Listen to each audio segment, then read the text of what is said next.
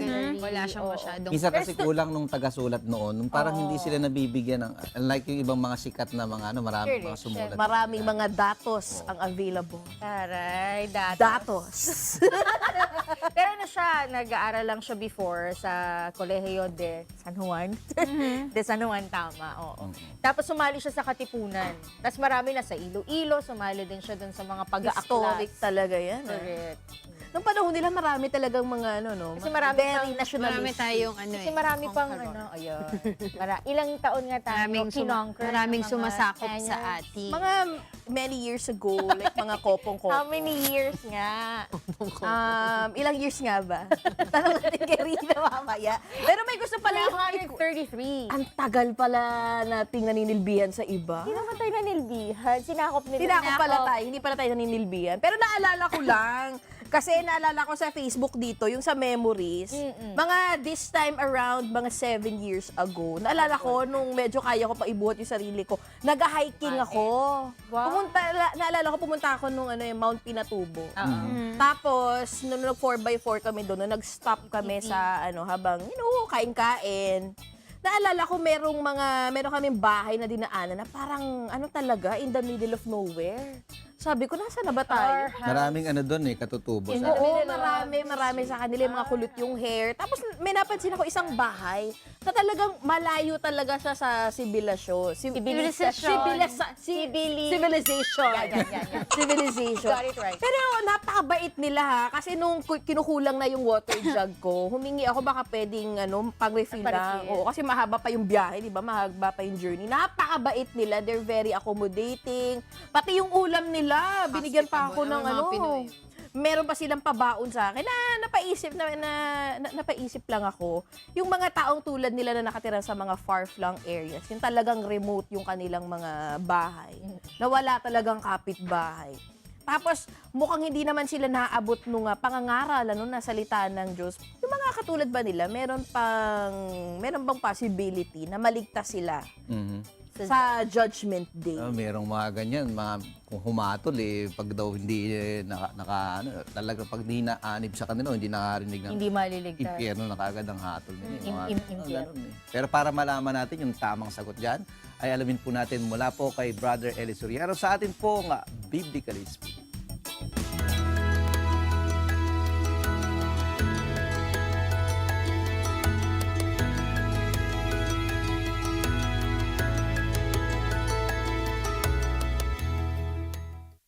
Nabuhay sila na walang aral na narinig, nasa mga remote area sila, gaya ng sabi nyo, meron bang pag-asang maligtas yun sa hatol ng Diyos? Pakinggan nyo. Sa 2:16 ng Roma, ganito nakasulat. Sa araw na hahatulan ng Diyos ang mga lihim ng mga tao, Sabi po ni Pablo, sa araw na hahatulan ng Diyos ang lihim ng mga tao. Doon sa araw ng paghuhukom, ano mangyayari ron sa araw na yon?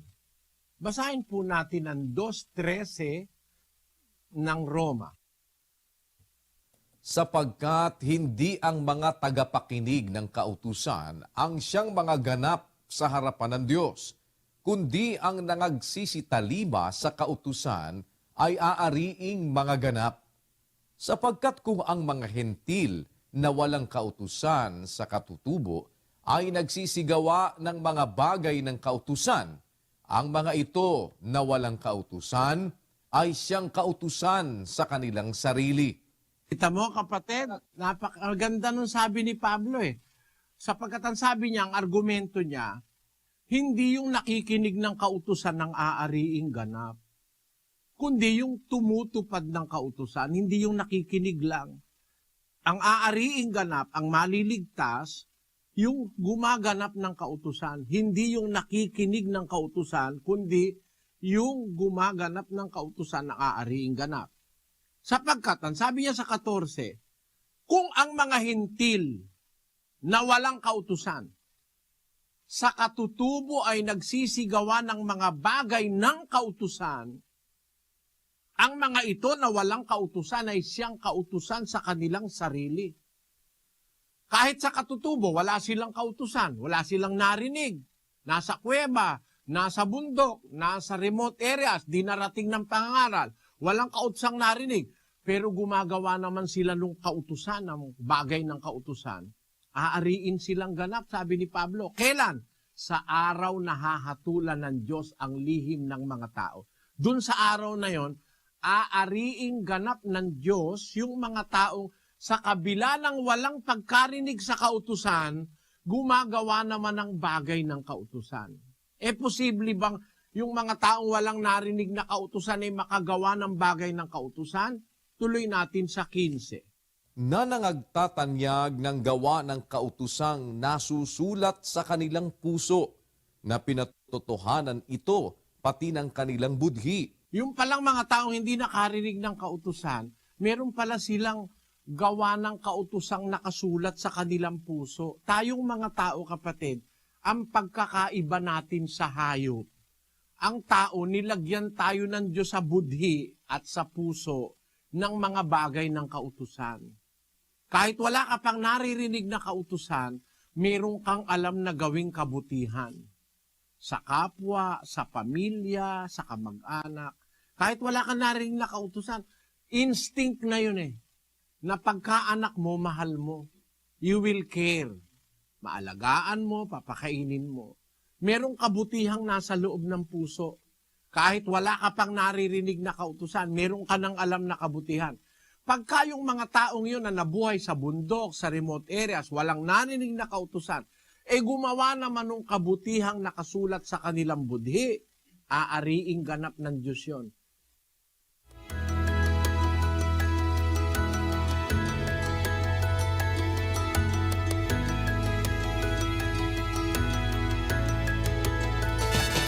May chance maligtas kahit na hindi Kahit hindi nakakarinig. Hindi nakarinig. Kumbaga wala siyang chance o wala siyang opportunity na mapakinggan. Sabi nga ni Bradley, meron nakasulat sa puso.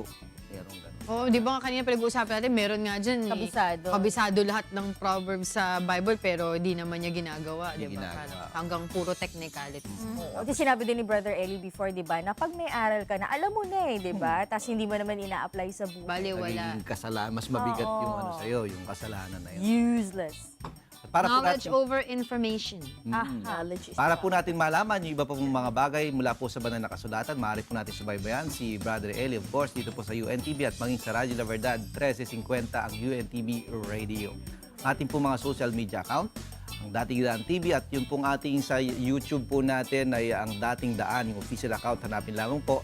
At maging yung ating website, ang datingdaan.org, maaari po nating masubaybayan o mapanood yung pong mga videos na naka-upload na po na nasagot na ni Brother Eli. At mamaya pong gabi, yung pong continuation ng live mass indoctrination, alas 7 po yan ang gabi sa lahat po ng ang Dating Daan Coordinating Centers. Magsadya lamang po, wala po kayong babayaran dahil po yan ay libre. Ang ating verse of the day mula po sa 1 John 4:11, Beloved, if God so loved us, we also ought to love one another.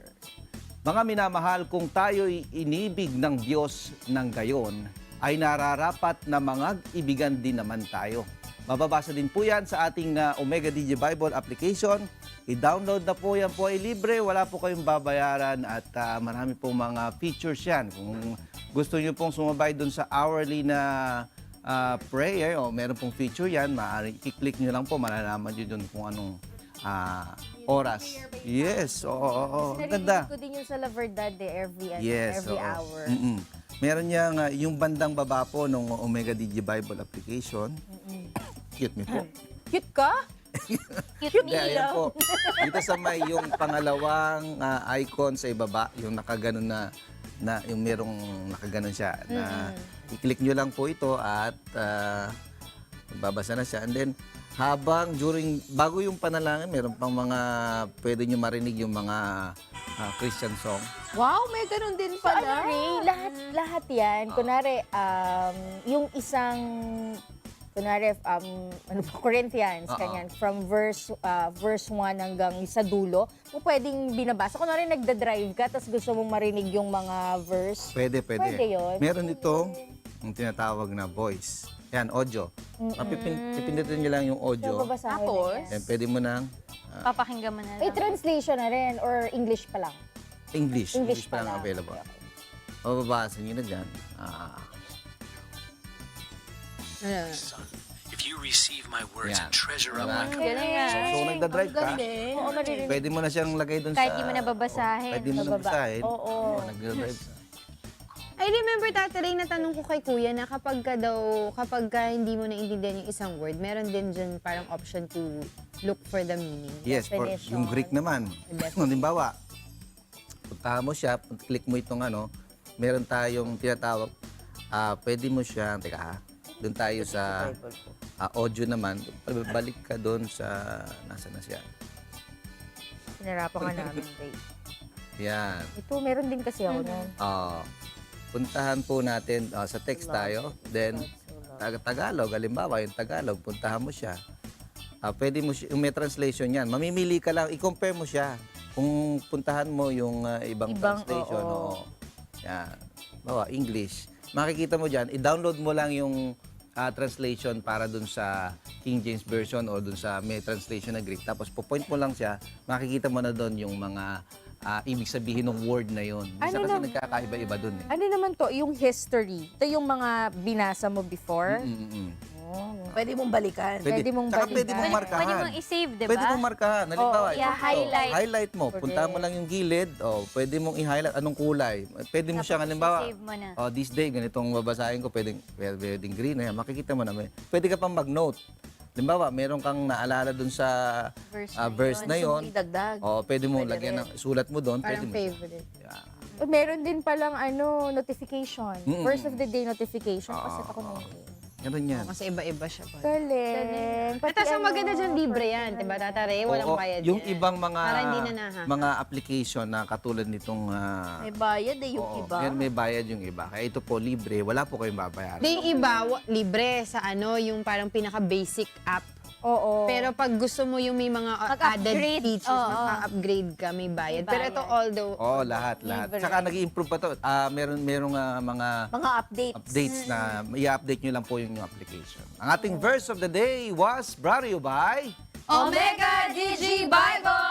Powered by Vision Tech!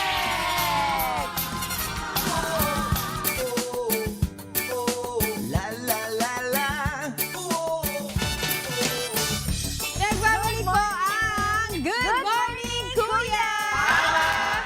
Today is March 13. Ay, sabi natin kanina, 2 araw na lang. Malapit na matapos ang Pecha de Peligro. 7:05 in the morning. Yan. Ibig sabihin po, bawal na sa kalsada ngayon. Yung mga sasakyan may plaka nagtatapos sa 5 and 6 at bawal na din po ang 5-6. Siyempre, sure ako, sabi ni Rina.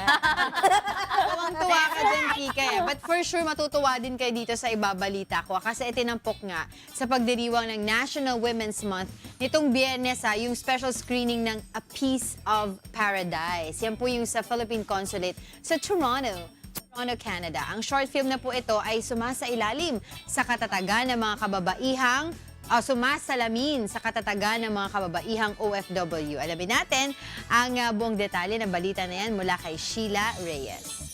Sumentro ang kwento ng short film na A Piece of Paradise sa 3 Pinay OFWs na nakipagsapalaran dito sa Canada. Iniwan ang kani-kanilang pamilya upang maitaguyod ang kanilang mahal sa buhay sa Pilipinas. Ayon kay MM, isa sa mga cast ng pelikula, bagamat hindi madali, marami siyang natutunan bilang isang babaeng OFW sa Canada. Canada, maganda yung buhay sa Canada pag marunong ka lang. At saka kahit nasa Canada ka, pwede mong dalhin yung kulturang Pilipino. Ang hirap na pinagdaanan ng mga kababaihang caregivers na ito ang nag-udyok kay Dr. Patrick Alcedo na gawin ang documentary. Ang nagiginig ko talagang sabi nila, yung mga Filipino women ang gagaling na mga caregivers. So nung na-meet ko na may mga aklanong caregivers and I saw how resilient these women are, sabi ko, wow, it's really a project that I want to take on. Naantig din ang damdamin ng ibang mga lahi sa tema ng pelikula at hinangaan ang katatagan at serbisyo ng ating mga kababayan. Say in my family, with a number of aunts of mine, when they became very elderly, they had Filipino caregivers who they were together for years and years and years, and I know that my aunts absolutely love these women. Tunay na naging inspirasyon, lalo na sa mga kababaihang manonood, ang special screening ng A Piece of Paradise na nanalo ng Best Canadian Film Award sa Toronto Real Asian International Film Festival. Congratulations at mabuhay ang mga kababaihan. Mabuhay! Hanggang ang March kasi yan Buong ang month, International Women's Month. Alamin natin yung mga kasama nating iba pang mga kababaihan na nagpunta sa pundahan. Si Tita Beth at saka si Tita Rina. Hi! Good morning! Hey! Bilhan nyo, bilhan ko, bilhan natin to. Hey! Bilhan nyo, bilhan ko, bilhan natin to. Oh, yan. Hello sa inyo, mga kapundahan. And Miss Rina, kasama natin.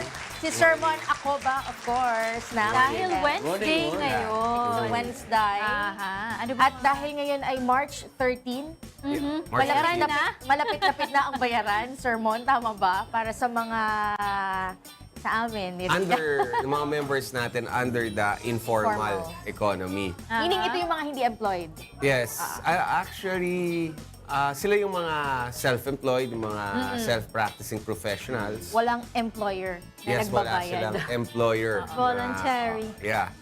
At ang kagandahan kasi rito, no, sa mga informal economy, they have the option, no, kung kailan sila pwede magbabayad. So walang deadline. Parang meron tayong deadline. Yun ang didiscuss natin. Sa March. Pero they have the option nga. So yung mode of payment nila pwedeng quarterly, pwedeng, Annually. semi-annual or annually. Ang kaso pag annually or semi-annual, it should be done during the first quarter ng taon. So ngayong March na, this is the last month of the first quarter and the last day, deadline natin, last working day would be on March 29. 29. Yeah, that's Pero a Monday. kung magbabayad ako sa mga bayad centers, pwede pa ng 30, tatanggapin pa. Yes. Pasok yon. Yes. Okay. As long as you keep the receipt sa parang proof of payment yun, na you have paid within the month of March. Yun ang importante doon. Oo, kaya kailangan magbayad na kung if you're going to pay annually or semi-annually sa pasok sa first quarter. Kasi pag nagbayad ka ng April, hindi mo na mababayaran yung January, yung first quarter. Kasi no retroactive payment, yung ba yung tawag? Yes, yung general rule, no retroactive payment, no? Isa lang yung exemption. Oo, Anong exemption? Yung dapat meron siyang sufficient regularity of payment. Correct. Dapat, yun yung 9 out of 12. So halimbawa, nakapagbayad ka naman for 3 consecutive quarters last year. Pero specific yun, second quarter to fourth quarter. So bayaran mo second, third, and fourth. Papakita mo yung resibo na yun. Ang grace period mo doon is the 1 month? April. One month. April. Pero paano kung every quarter ganun ka na lang? Ay, hindi. Tinitignan Once nga a year namin lang. yung once a year mo lang pwedeng gawin yun. Yung retroactive payment na yun. May mga nadagdag ba tayo dun sa mga OFW natin, yung mga programa po nila para sa PhilHealth po? Sa ating OFW, again, special po yung yung Yes. OFW natin. Yan, you can pay So, anytime. apart from the indigent, the sponsored, and the senior citizen na nakaka-avail ng primary care benefit packages natin, pwede rin maka-avail ang ating OFW. And kasama rin sila sa no balance billing policy, including their qualified dependents. At so ngayon yung pa yung packages natin, no? Yung primary care benefit package. PWDs nga pala, ano? Sa PWD naman, pasok na sila. Ang nangyari dito, pag pa lang sila, they could still be declared as a qualified dependent kahit nasa lampas na sila ng tamang edad na 20 years old. And actually, sa ngayon, pinag-uusapan natin lahat, so tuloy-tuloy pa rin to. Pero later on, pag nadyan na si Universal Healthcare, napirmahan na siya Covered na talaga. Rules and regulations. Hinintay lang natin sa implementing rules and regulations. Pero lahat ng mga napapakinabangan, na parang no balance billing payment o yung pagpapa-check up, pati yung ating informal and Pwede na formal sila. economy makaka- Applicable na. oo. Sinong pwedeng maka-avail kahit na, I mean, di ba, pag ikaw paying member ka, hindi ka naman pasok sa no balance billing, di ba? Ganoon pa rin kahit magkaroon na ng IRR itong, what you mentioned, universal healthcare. Yes, as much as ang mangyayari kasi rito, no, ang universal healthcare kasi dapat lahat ay nakikinabang. And kung ano yung napapanginabangan ng isa, dapat mapanginabangan na rin ng isa, no? Regardless ng kanilang status. So, meron dito tinatawag yung service delivery network. Ito yung parang clinic. So, lumalabas dito, lahat ay pwede nang makinabang ngayon ng primary care benefit packages. Yung mga simple check-up, yung medical consultation, and even yung mga x-ray laboratories. As long as kaya na bigay sa kanila ng service delivery network, pwede na silang maka-avail. At ang kagandahan dito, not only, hindi lang limitado sa public health centers, but also sa mga private. Pwede na sila pumunta We doon. just have to wait for the Implementing rules. rules and regulation para talagang malaman natin yung scope nito. Sample lang yun sa mga pinag-uusapan namin ngayon. Sir Mon, may epekto po ba sa PhilHealth yung mga implementation ng universal healthcare natin? Tataas Yun ba? lang. PhilHealth will still be the administrator Sila yun eh. ng universal healthcare. Pero ang epekto nito, Magdadagdag ba na? positive yung epekto naman. Kasi lahat, ang sabi nga dun, nobody is excluded, everybody will be included.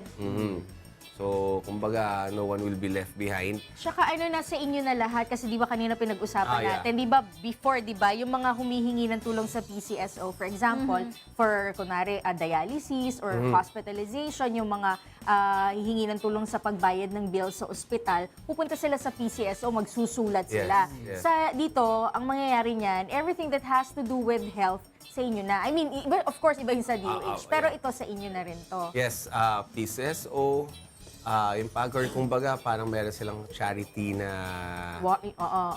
yung charity na office doon, ita-transfer na ngayon sa PhilHealth para maka-focus na rin sila sa kanilang main function. Lumaking coverage, Talagang, Anything new pa po sa PhilHealth natin? Kasi na-discuss na natin kanina yung sa OFW, di ba? So anything new pa po sa mga programa ng Bago bang PhilHealth? mga With this year, naabangan natin. actually, let us wait for the implementing rules and regulations. We are given 180 days na So, paano yun? Pag lumabas yung IRR, mag-a-adjust kayo? Kasi syempre, you also have your rules. Yes. Diba?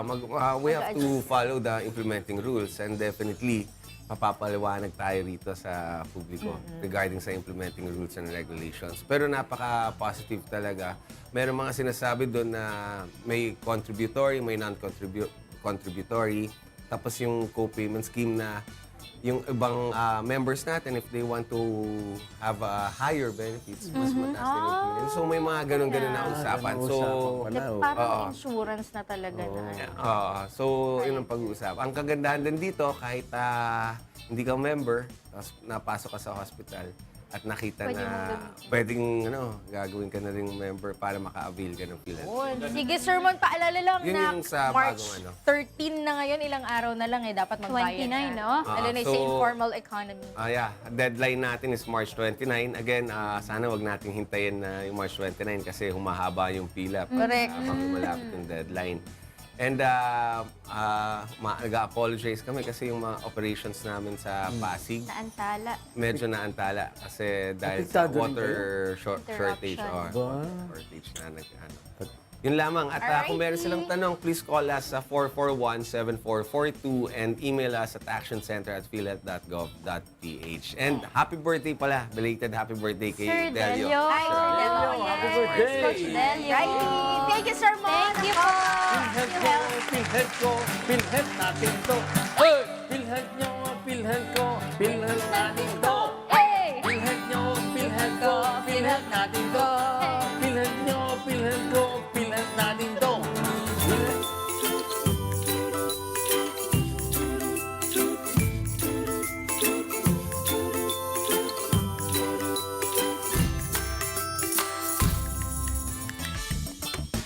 Hoy, what's your breakfast na?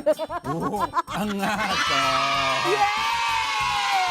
Kikay, medyong hindi ako makapaniwala sa gagawin mong dish. Oo, alam mo naman, medyo complicated yung breakfast natin today, Tito Diego. Ginisang repolyo. Ginisang by Kikay. repolyo. It's not very Kikay, ha? Para Siyempre, magginisang alam mo repolyo, naman tayo kung ano yung available, yun yung pakikinabangan nating mga ingredients. Favorite mo ba yan, Kicks? Alam mo naman, basta pagkain, favorite natin. Ginisang repolyo ni Kikay. Okay, Kikay, ano ba ingredients ng ginisang repolyo? Ito yung mga ingredients natin, ha, Tito Diego. Of course, kailangan natin dyan ng cabbage, finely chopped. At meron din tayo ng chicken, onion na sliced na. At yung ating red bell pepper na of course, na sinlice ko na para madali na para sa inyong consumption. Yan yung ating garlic, may cooking oil, at yung ating chicken broth. And of course, ang ating salt and pepper para mas malasa.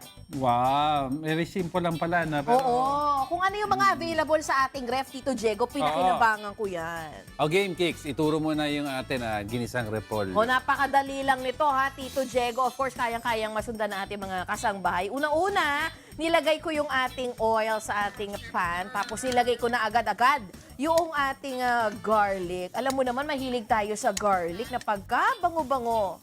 Tapos, nilagay ko na rin dyan yung ating finely chopped onions. Gumamit ako dito ng red onions. Pero pwede rin naman yung yellow kung ano yung available sa White inyong... onion. White onions. White onions. Tapos, yung ating chicken. Itong chicken na ito, Tito Diego, ito yung tira natin sa dinner kagabi. Alam mo naman, gusto kong pakinabangan. Nilagay ko dito sa ating ginisang repolyo. Tapos ito na, yung ating red bell pepper. Kung anong meron sa inyo, it doesn't matter if it's yellow or green bell pepper. Basta Gisahin nyo meron. lang. Oo, para mas malasa. At yung ating chicken broth. Yan, tapos hinalu-halo ko lang para mag-infuse yung kanyang flavor sa ating niluluto. At yung ating salt and pepper. Mga 2 pinches yung aking nilagay. Depende yan. Depends on your liking. Napakadali lang nito. Tapos, ilalagay na natin dyan ang ating finely chopped na cabbage. Napakadali lang talaga mga kasangbahay, And ang perfect nito, kung Side merong, dish. side dish ito, pwede rin namang pang-ulam. Wow. At yan na ang ginisang repolyo. Side dish. ni Kikay. Pero si Kikay may main dish. Oo, ito, alam mo naman, hindi ako nakokontento sa isa lang. At meron tayong longganisa rice dito. At alam mo naman, si Kikay, mahilig talaga ako dito. Either pasta or pansit. Meron din tayong pansit dyan. Pero akala nyo yan lang, madami yan. Marami tayong mga pansit na inihanda. Because a woman like me needs to eat a lot of food. Oh. Ano ba ang... Sige, Kuya. Oo. Kuya, pwede ka rin naman magdagdag sa mga niluto Sayang nga, natin. hindi, pine-prepare ko pa lang Sakto yung para dyan, Sinangag ba yan? Naniniwala ka ba, Kuya? Akalain mo naman. Science of the times, walang Favorite daw ni tubig. Kikay yan. Hindi, favorite niya talaga yan, repolyo. Ni Kikay. Di ba yung repolyo pag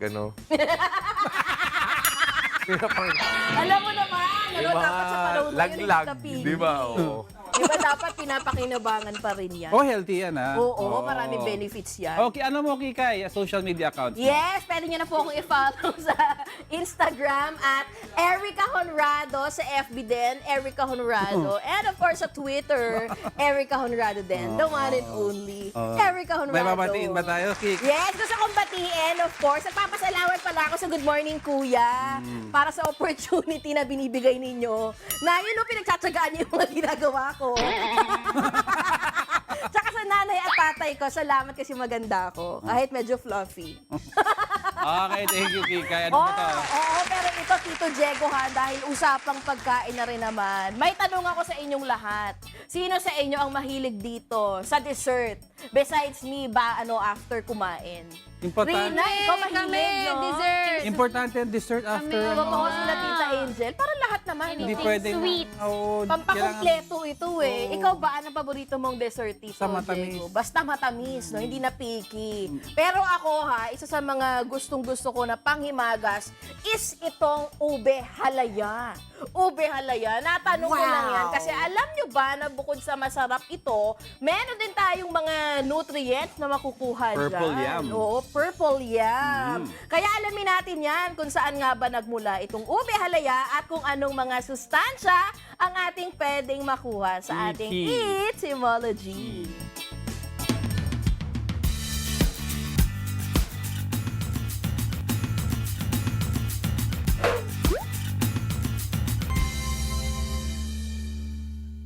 Kaugalian na ng mga Pilipino na pagkatapos kumain ng masarap na pagkain, tanghalian man yan o hapunan, ay laging may nakahandang panghimagas. At isa sa paboritong panghimagas ng mga Pinoy ay ang ube halaya.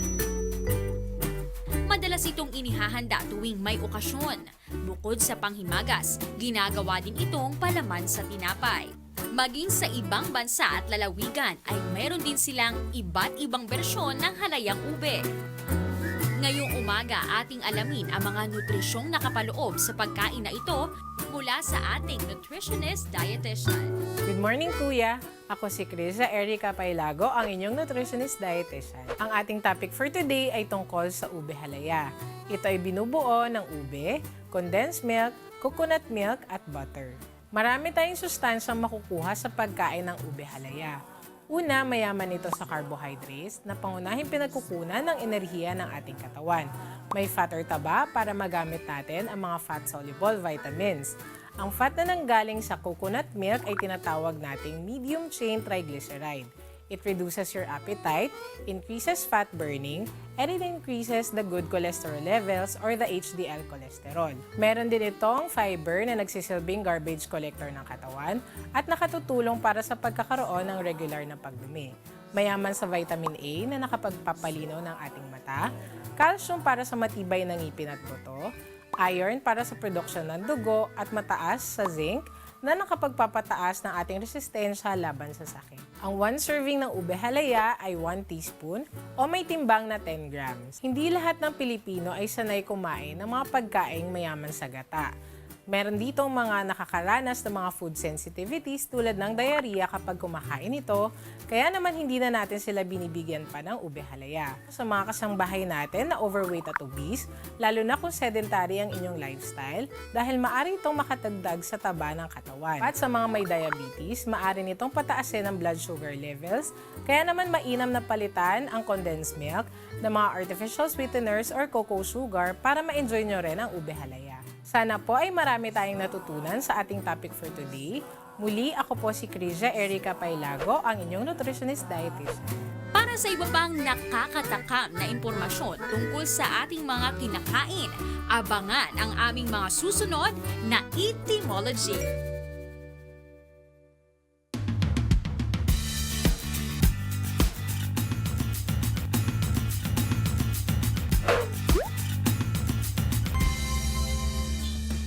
Marami pala tayo makukuhang mga nutrients O, yung nanay ko magaling ube halaya. At ang hirap lutuin kasi halo ka ng halo, di ba? Kailangan medyo makunat Talagang para mano-mano. masarap. Ube halaya. Ube Parang halaya. Gluto. Nanay ko yun, ako hindi dahil ayoko maghalo. Bibili na lang ako ng ube sa bahay. Yan ang ginagamit Tama. pang exercise, pampalaki ng braso. Yung pala pampatone dati. Eto naku, grabe pala kuya ang pinamigay nyo dito ha. Umaabot sa halos 10 milyong pisong cash prizes ang pinamigay sa mga chosen beneficiaries ng mga government agencies na kalahok sa UNTV Cup Season 7. Alamin natin kay Asher Kadapan Jr. Bukod sa pakikipagkaibigan sa pagitan ng mga manlalaro mula sa iba't ibang sangay ng pamahalaan, sure winners ang mga kalahok sa UNTV Cup dahil sa pagkakataong makatulong sa mga nangangailangan. Kaakibat ng palaro ay nakatanggap din ng kaukulang cash prizes ang kani-kanilang napiling charitable institutions na handog ng UNTV Cup. Sa katatapos lang na UNTV Cup Season 7, muling nakatanggap ang chosen beneficiaries ng bawat team ng kabuuang cash prizes na umaabot sa halos 10 milyong piso tax-free. Kabilang sa mga ito ang Pangarap Foundation Incorporated na ilang beses na ring nakatatanggap ng tulong pinansyal bilang benepisyaryo ng Senate Defenders simula pa sa mga nagdaang season ng UNTV Cup. 30 taon nang lumilingap ang Pangarap Foundation ng mga street children at mga batang naabuso kung saan binibigyan ng mga ito ng mga pangunahing pangangailangan hanggang sa pag-aaral at hospitalization. Every year, we allocate the fund. So yung mga previous na binibigay sa amin, dinadagdag namin sa pagkain. Because that is the most expensive item that we usually, kasi di ba pwedeng magutom yung mga bata. Pero last year, kasi marami, more than 1 million, ginamit namin sa pagpapaaral sa mga anak. So we have 43 na pinag-aaral at sila nasa school. Nagbibigay din ang benepisyaryo ng AFP Cavaliers ng educational assistance sa mga kaanak ng higit 4,000 mga sundalong nasugatan o namatay sa gitna ng pagsiserbisyo para sa bayan. Pangatlong beses nang nag-champion ng AFP Cavaliers at malaki nila ang naitulong ng mga nakukuhang cash prize mula sa UNTV Cup noong mga nakaraang season.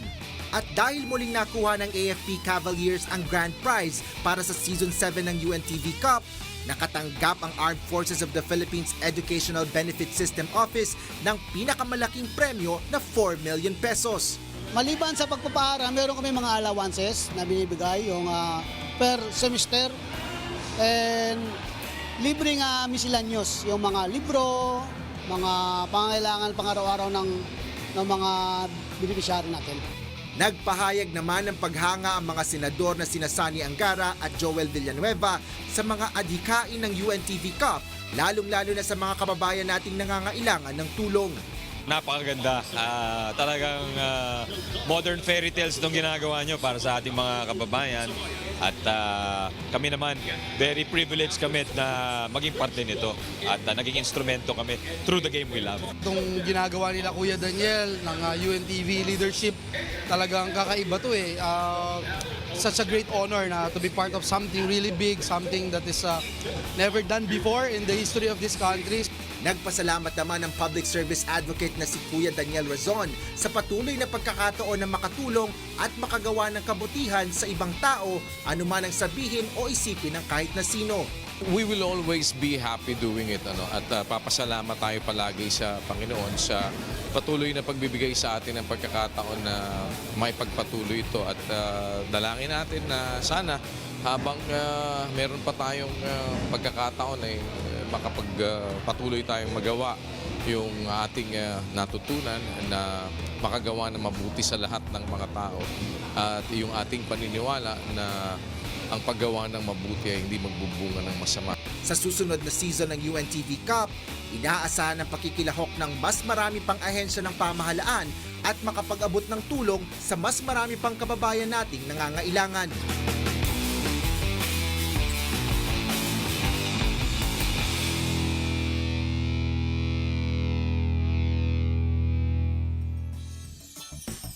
Congratulations sa lahat ng nanalo at lahat ng sumali dito sa ating UNTV Cup Season 7. Siyempre, itong liga na walang talo, lahat po sila kahit hindi sila napabilang dun sa ating top 4, meron silang 100,000 pesos dun sa kanilang napiling beneficiary. Yung ating winner, third time nang manalo ng AFP Cavaliers nung Season 2, Season 4, saka ngayong Season 7, sila yung champion natin, champion team natin. So, sila yung makakatulong dun sa kanilang charity na AFP EBSO. For the third time ng 4 million pesos naman. Doon sa ating second place naman, ang Senate Defenders naman, tatlong charities yung kanilang tutulungan with 2 million pesos. At doon sa ating third placer, ang NHA Builders na may 1 million pesos. At yung ating fourth place na PNP Responders, meron silang 500,000 pesos. Ayan. Kuya, ano ba yung mga plano natin for the next season? Gagawa ako ng pwede kaming maglaro. Yung mga lahat ng 50 pataas.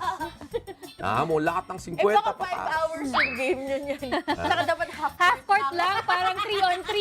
Alam mo ba, alam niyo ba? 3-on-3 Hindi, alam niyo ba, mas mahirap ang 3-on-3. Mas mahirap. Laro nga ng mga bata yun, 3-on-3. Mas mabilis ang Oo, mas mabilis ang palitan ng bola. 3. Mas pambata yun. Yun ang mga laro ng... Pero nasa Olympics na ngayon kasi yung 3-on-3. Pero talagang pambatang laro kasi pangmabilisan. Eh kami nakakaalam. Lahat, lumabas na ho lahat ng magagaling. 50 pataas. 50 pataas. Hindi pwede bitchingko. Walking Basta... game na lang ba yun? Hindi na running game. Makikita ninyo, di ba? Kasama ang rolling doon. Rolling game. Hindi, kinakwento ko kanina. Ikaw ang captain. Ako? Oh, Captain, my Captain.